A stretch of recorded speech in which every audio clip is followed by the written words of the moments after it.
Dear brothers and sisters, and as we all gather in different parts of the world, each and every one of us wants to be fulfilled. We all want to be joyous, we want to be happy, we want to be in a state where there's no pain, no distress, no disillusionment.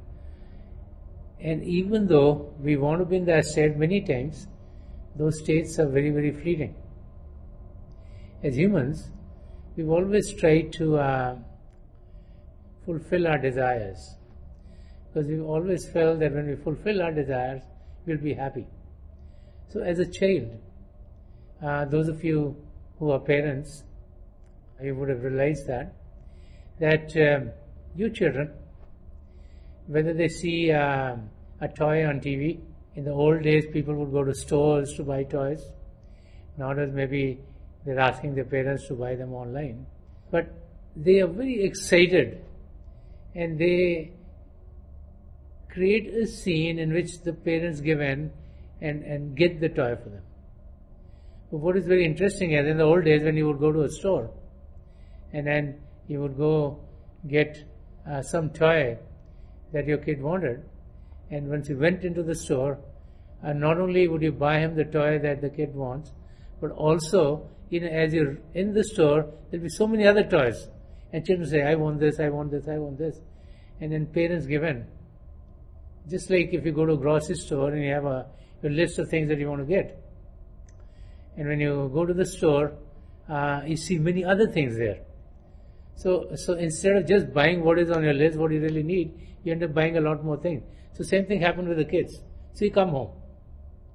And as you come home with the toys, you find that your children play with that one toy that they think they like for, maybe a few minutes, maybe a few hours, maybe a day or two.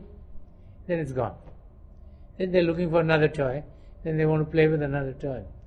And pretty soon, that toy that the children thought would give the child happiness is sitting in a closet.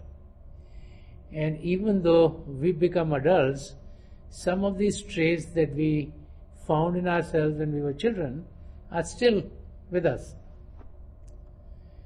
We are always thinking that if we get this thing, we're going to be happy. Many people feel that if their salary gets to be more, then they would be very happy. And then with God's grace, you work hard and God's grace is on you and you make that kind of salary. And then you realize maybe that's not enough. And so it's the same thing with other things in life.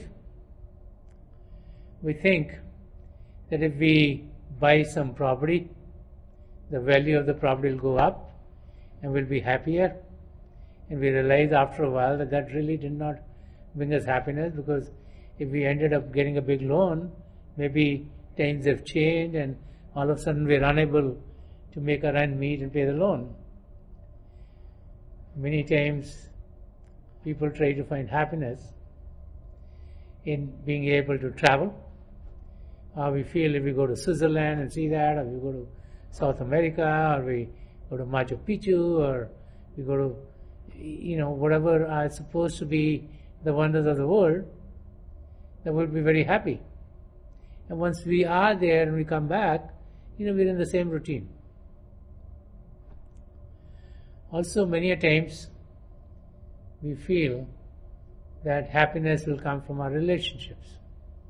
And then as time goes by, we realize that all relationships have some kind of difficulty with time. There are very, very few. And those people whose relationships remain the same are very lucky. But in most of them, difficulties do come in. Either those who were our friends or our relatives move physically far away.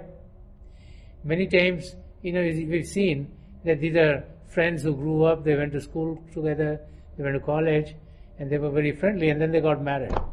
And maybe their wives don't like the other people, so all of a sudden these friends are not meeting each other anymore. So that's a part of life. It happens to many, many people. Many times there's a misunderstanding that comes in. And that misunderstanding becomes so big that we're unable to be in the state in which we used to be. So relationships also are not going to make us happy for all times. And so, how is one to be fulfilled? How is one to be eternally happy? When we start to think about that, we can be happy only if we connect with our real self. Right now, we live a camouflaged life. We think we are the human body. We think we are our mind or intellect. And so we've tried to find happiness through those areas. We think if physically we'll be well, we'll be happy. We think if intellectually we know a lot, our general knowledge is great, we are going to be happy, we can meet people, we can discuss with them. But as life goes on, we realize that is not where happiness is coming from. Because our attention is always on the activities of the world outside. And everything in this world is temporary. Everything in the physical world is temporary. It has limits of how long it will be there. So when we attach to something which is not eternally there, then we cannot be eternally fulfilled or happy. So the key is to first realize that rather than trying to find happiness in this area, that area, that area, the people who are truly happy are the ones who believe in the principle, sweet is thy will. There's an example coming from the past. And if you remember that, I think you realize how important it is to be recognizing that the state that we are in is the best state that we can be in. Grass is always greener on the other side. We always think, oh, maybe that thing is better for me, maybe that thing is better for me, maybe that thing is better for me. Little do we realize that what is best for us is really happening in our lives. So this is a story about a stone cutter. So there was a stone cutter who was on the side of a road, and he had a big stone in front of him, and he was cutting the stone, and that's how he made his living. So it's a day when the sun is out, and he's there, and he's chipping at the stone, and he's working on the stone, and he sees a big caravan coming in. He sees a lot of soldiers in 2 rows on horseback, and behind them is a carriage in which the king is riding. So he sees that some of these people who are with the king are offering him something to drink, something to eat, and there are all these soldiers in front of him protecting him. So he started to think, boy, my life is so difficult. And I'm here just cutting these stones, and look at the life of the king. I mean, he's got all these people protecting him. He can order whatever he wants whenever he wants. People want to pamper him and take care of him. And so he's prays to God. He says, boy, it'll be so nice if I'll become a king. So lo and behold, he becomes the king. He replaces the king in that chariot. And all of a sudden he had these people ask him, do you want lemonade, a sword, do you want something to eat? And he feels very, very good. Now, as in that position, and he's eaten something, he's drunk something, he starts to realize that the sun is very, very warm, even though he has, over him a shelter, but the heat is tremendous because as a king, he had the helmet on, he had that, all the metallic clothing on, and then he starts to get very hot. And when it starts to get very warm, he looks at the sun. And he feels, why, the sun is very powerful. The king is nothing because the sun is there, it can trouble the king. And the sun is so strong that the king can't do anything. He can't get the heat away. So he prays to God, it'll be good if I become the sun. And all of a sudden, lo and behold, he is in the sun, he is suspended in atmosphere and out there, and being new being the sun, so he doesn't realize how he's sending the rays to the earth. Some place he sends too many rays, other place he sends very little, some place he sends the rays that they need, and pretty soon he realizes that wherever he sent too much rays, things are burning, and people are crying out to him to not have that much heat. Wherever he does not send enough, there's darkness, and people are saying, oh, there should be sun. And so he's feeling very powerful. And then he says, oh, I can throw more here and less here, and I can play around, and people look up to me and say, oh, please, son, do this for us, do this for us. And as he's doing it, all of a sudden he realizes there are a whole bunch of clouds coming. And as the clouds come in, and he realizes that his sunlight has been stopped. Even though the sun is there, it cannot do anything anymore. It cannot harm the people on the ground, it cannot send its rays to some areas and less to some other ones. And boy, he starts to realize, oh, the clouds are more powerful than the sun. And he prays to God, oh, maybe it will be nice if I become the clouds. And all of a sudden he becomes the clouds. And when he becomes the cloud, just like when he became the sun, he's becoming clouds for the first time. And he doesn't know how much rain to throw where. So in some areas there are a lot of rain and there are floods, and people are having great difficulties. In other areas there are not enough rain, and people are having difficulties because their crops are not growing. And so all of a sudden, he's starting to feel very, very powerful. And now this is becoming a game to him. So he thinks, oh, I can throw more rain in this area and create new rivers. And then anything that comes in front of me, I can move it out. And I'm being very powerful. No one can stand when the river is flowing very rapidly. And then as it's playing and it's throwing water here and there, all of a sudden it realizes that there's a big stone that is not moving. So he tries to put more water in the area, but he still can't move the stone.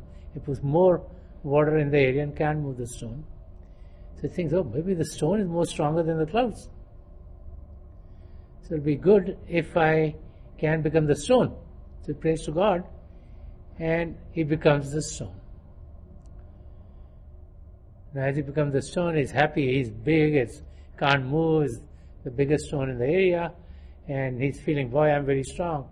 The sun can't do anything to me, the clouds can't do anything to me, the king can't do anything to me, and he's enjoying himself now that he's very powerful. All of a sudden he realizes that another stone cutter comes in, and he sits on top of the stone, takes chisel and a hammer out, and starts to chisel on the stone. And as soon as the first hammer hits him, he says, ouch, pain here, pain here, pain here. And he starts to realize, but I am not powerful enough. It's the stone cutter who's powerful. So the stone cutter can hit me at any time and I can't do anything.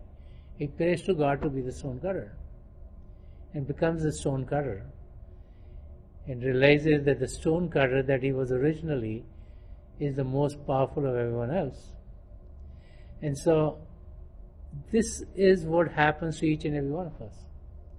We look at other things and we say, oh, maybe this is better, I should be like that, or I should have that, or I should have more property, I should make more money, I should be traveling more, I should be, enhancing my intellect more. And little do we realize that God really knows what is the best state for us. God knows our past, God knows our present, and God knows our future. And so God is fully aware of what is best for us. And in God's domain, everything that is best for each and every one of us is what is experienced by us. God is always there to help us. Because of layers and layers of mind, matter, and illusion, we sometimes feel God is not there. If we go through a little difficulty in life, we start to cry, oh, this didn't happen, and this didn't happen, and this didn't happen. And say, oh, maybe God forgot us. And God is only thinking about the rich people, or the intellectual people, or the people in power. Little do we realize that the presence of God is always there. Some of you who go on aeroplanes, and let's say it's a rainy day. So if it's a rainy day, you get to the airport, it's rainy, it's dreary, it's all dark. Okay. You get in the plane and you take off. You go through the clouds and everything is dark. And all of a sudden you come out on the other side of the cloud. So what do you experience? The sun. The sun has always been there. It has been camouflaged by the clouds. Because the clouds were there, we could not experience the sun. But as soon as we went beyond the clouds, we could experience the sun there. So similarly, God is always there for us. It is layers and layers of mind, matter, and illusion which keep us from recognizing God. We need to penetrate through them. We need to get through them. And as we do that, then we realize that we are able to experience the light, the divine sound, wherever we are, whenever we want. You know, the sun of the physical world comes in the morning and sets at night. But God, the Creator, the light and sound of God is there 24 hours a day. It's always there, irrespective of whatever part of the world we are in. We can all tune into that power wherever we are, whether we are in India, whether we are in America, or Europe, or Australia, or any other part of the world. We all can experience God. The key is to be able to take our attention away from the world outside, focus it here at the seat of the soul, and then be able to connect with the divine power which is reverberating within each and every one of us. It's the divine light and the divine sound that makes us experience who we really are. And as we experience ourselves at the level of our soul, then we realize that life is lived in a manner in which it should be lived. The state of connecting with our real self is a state of happiness, it's a state of joy. Because the real self, our soul, is full of the love and light of God. And as it's full of the love and light of God, it's connected with everyone, because just like our soul can connect with the divine power, then so can the soul of every other human being connect too. So we're not separated. And it's that connectedness and it's that love that makes life beautiful, it makes life fulfilling, it makes life happy. Now to get to that state, we need to still the body and still the mind. The body can be stilled by finding a place which is quiet. If the area is quiet, then there's nothing to distract us on the outside. Because if there's noise there, our ears would hear it, we would be distracted. So finding a quiet place is important. Then as we sit to meditate, and today many of us are sitting in many different parts of the world, and there's isolation, so make sure you're pretty far away from each other. We just want to be sure no part of our body touches someone else, so that the feeling of touch is withdrawn, so if someone moves, we are not distracted. We're definitely not going to eat as we meditate, so a sense of taste is withdrawn. And there's no need to change the atmosphere. You know, many people feel that they need to make the atmosphere spiritual, so they light incenses, or they change fragrances. We should realize that every place that has been created by the Creator is holy. God is present every place. And so if we start to change the environment, then our nose would experience it and will be distracted. So keep the atmosphere the same. There's no need to light incenses or anything else. And then close your eyes, and as you close your eyes, you are withdrawing a sense of sight too. So by finding a quiet place, sitting down, closing our eyes, we can withdraw our five senses. Our eyeball should be straight, focus 8 or 10 inches in front of us. Now as we close our eyes, those of us who have been initiated in the mysteries of the beyond, we should do our Simran. And those of us who are new here, please repeat any name of God you feel comfortable with. As your eyes are closed, in the beginning, you'll be bombarded by thoughts which are coming from the mind. But as you start to repeat God's name, the energy of the mind goes into being focused on God, and so thoughts are unable to come to us. The mind is unable to send thoughts to us. So it's in that state where the body is still and the mind is not sending thoughts to us, that we connect with the divine power and we experience the divine light. In the beginning we experience flashes of light, circles of light. Over time they look as if they're stabilized. So what is happening is that the light of God is within each and every one of us. As we concentrate, we experience the light. As we're distracted, we experience darkness. And so with time, we start to experience the light more and more and more, and things look, they're stabilized, and then many, many other vistas open up for us. So let us all meditate for a few minutes. Please close your eyes very gently. Make sure that your eyeballs are straight. Focus 8 to 10 inches in front of you. And those of you who have been initiated in the message of the beyond, please do your Simran. And those of you who are new here, please repeat any name of God that you feel comfortable with. I pray to God Almighty and the three great masters of past century, Hazur Baba Sawan Singh Ji Maharaj, Param Sant Pal Singh Ji Maharaj, and the gracious Master Sant Rajinder Singh Ji Maharaj, to help each and every one of us here connect with the divine power within and to experience the divine light in its effulgence.